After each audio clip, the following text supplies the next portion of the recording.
Trusting God with all your heart doesn't mean forcing yourself to believe harder. It means letting go of what you can't carry anymore. Hey, friend, welcome back to Prophetic Breakthrough for Christian Women. I'm your host, Christian life coach Amy Wadlington. I am so glad you're here. What do you do when your body is tired, your mind is overwhelmed, and your emotions feel totally fried, but God is still asking you to trust Him? Why does trusting God with all your heart feel so hard, especially when you're mentally and emotionally overwhelmed? If you're barely getting through the day, if you're wondering whether God even sees you in this season, you are not alone, friend. In this episode, I'm going to show you exactly how to trust God with all your heart. Yes, even when you're mentally and emotionally done. I'll share the Bible verses that helped me survive one of the hardest seasons of my life, a personal story of perseverance and breakthrough, and 3 practical ways to find peace when you're running on empty. Let's get into it. Do you want to step into the calling God gave you and dream big again with Him, but feel stuck, buried in doubt, and constantly pulled under by the chaos of everyday life? Hey, I'm Amy, Christian life coach, girl mom, and wilderness season survivor. I help women gain confidence in their calling through spirit-led coaching and prophetic insight, because that's what finally changed everything for me. If you're ready for the confidence to move forward so you can get unstuck, grab a pen and some paper, silence the what's for dinner mental loop, and pop in those earbuds. Let's go. Hey, real quick before we jump in, if this episode already has you nodding along, you've got to come join my free Facebook community. It's where we get real about the spiritual, emotional, and mental weight that we all carry and how to move through it with faith and purpose. It's filled with women just like you, mentally tired, spiritually hungry, and ready to stop circling the same mountain over and over again. If that's you, you'll fit right in. Come join us at amywadlington.com/community. The link is in the show notes. After my divorce, I was completely done. Physically, mentally, emotionally, I was tapped out. I would sleep any chance I got. I wasn't trying to thrive. I was just barely surviving, hanging on by a thread. It was in that season that I had to learn how to trust God with my whole heart. Not just trust Him to take care of me, but also my kids and to be everything: my father, my friend, my counselor, my Lord, and my provider. I was at the end of myself, and honestly, I didn't have a lot to give, but I did have this one Bible verse that kept showing up everywhere I looked. Philippians 4:6. Do not be anxious about anything, but in everything by prayer and supplication with thanksgiving, let your requests be made known to God. That verse was the first one that I ever memorized. And at the time, I didn't really know what it meant to not be anxious, but that verse gave me a really good starting point. I started with the basics. I started to pray and spend time with the Lord.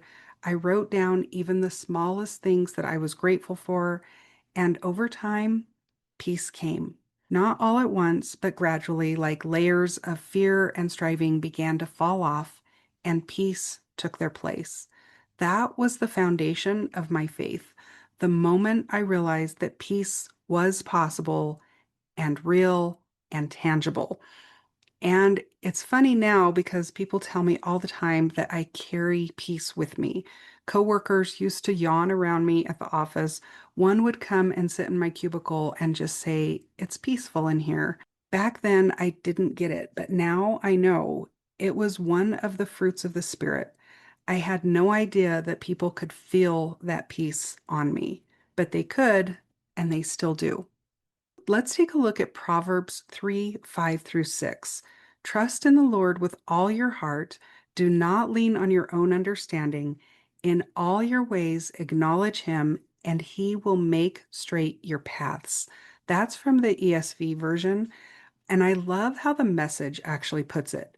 Trust God from the bottom of your heart. Do not try to figure out everything on your own. Listen for God's voice, and He's the one who will keep you on track. Listen, when you're emotionally and mentally spent, The last thing that you need is to lean on your own understanding and try to figure out everything out on your own. But that's exactly what most of us do, right?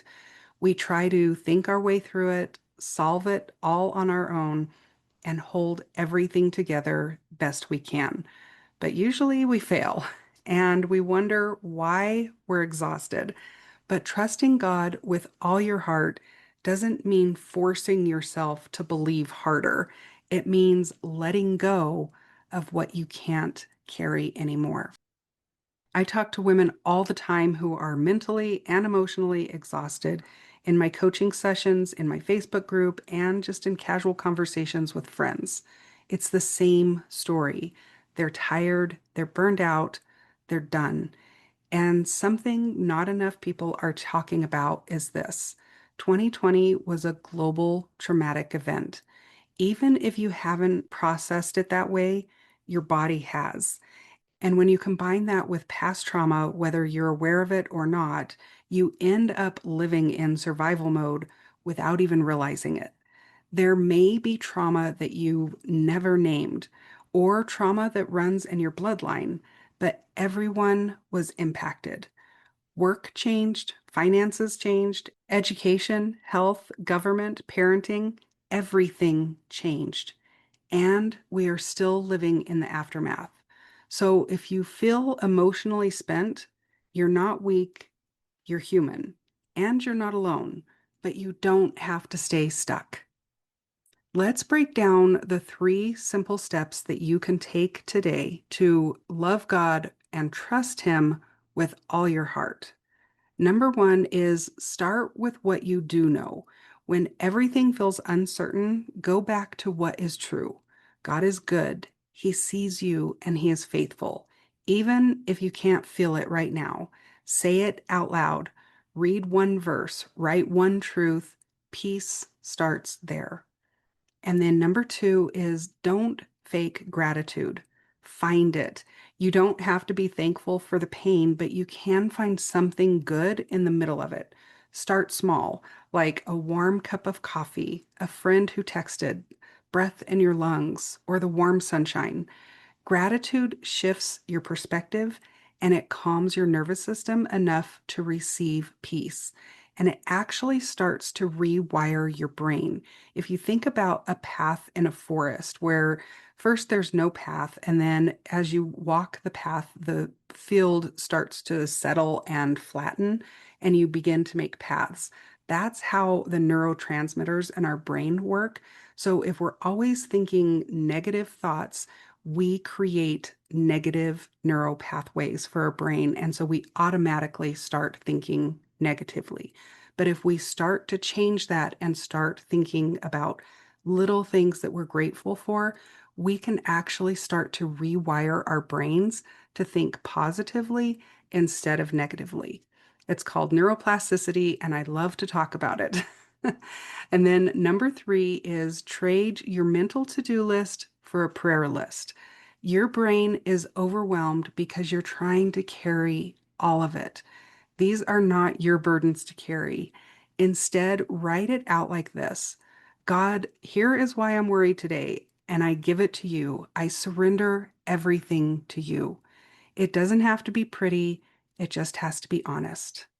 So, friend, if you're at the end of your rope, I want you to hear this. You can still trust God with all of your heart, even when your heart feels heavy. You don't have to have it all together. You don't have to fix it all. You don't have to control it all. You just have to surrender what you can't carry and believe that He is strong enough to take it from there. So, a recap of your 3 steps are: start with what you do know, find the smallest thing that you can be thankful for, and trade your mental to-do list for a prayer list. Peace is possible, friend, even now, even here, even when things feel totally crazy and totally out of control. And I pray that you can begin to feel it. Until next time.